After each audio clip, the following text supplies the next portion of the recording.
দেখো সুন্দরী হওয়ার জন্য তোমাকে এই যে কুত্তার কি বলে এটাকে কি কারার দুধ আর এই যে মাখছে মানে মহিষের দুধ মাখছে, ঠিক আছে? মহিষের দুধ মাখতে হয়, তাহলে মানে তাড়াতাড়ি ফর্সা হয়।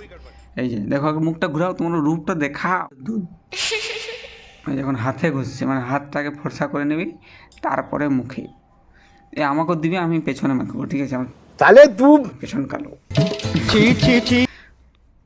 আমি টাকলু হয়ে গেছি, সেই জন্য আমার টাকেও একটু আমি দুধ নেব, দুধ নিয়ে দেখা যাক যদি ফর্সা টর্সা হওয়া যায়। অন্ধকারের আলোতে এই ভিডিওগুলো না পুরো এডিট করে যাবো। এই যে গাইজ আমার টাকে মাখবো আর মুখে মাখবো, হিরো। চালের গুঁড়া দিব। আচ্ছা কি কি উপকরণ দেওয়া যায় সেগুলো তোমাদেরকে দেখাচ্ছি, ঠিক আছে? মানে কি কি উপকরণ দিয়ে তোমরা মাখবে, তাহলে আমাদের মতো এরকম টাকা, আমার মতো টাকলা আর এর মতো এরকম সুন্দরী, ঠিক আছে?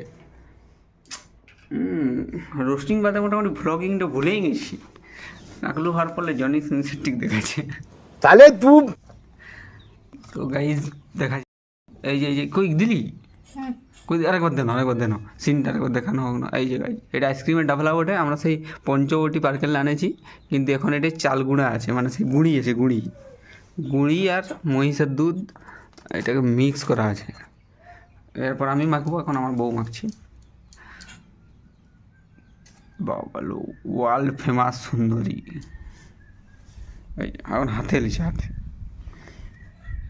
এই মানে টিউশন স্কুল যে পড়তো তো তখন আর মানে মুখটা সাদা হয়ে গেছে, হাতটা কালুয়া হয়ে গেছে, তখন ওই জন্য এই হাতটাকে বেশি একটু যত্ন আছে, হাতটা যেমন সাদা মুখের ঠিক হয়ে যাবে।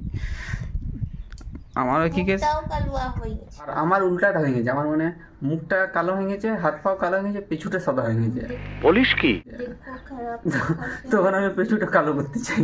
বন্ধ করো হাত জোড় কে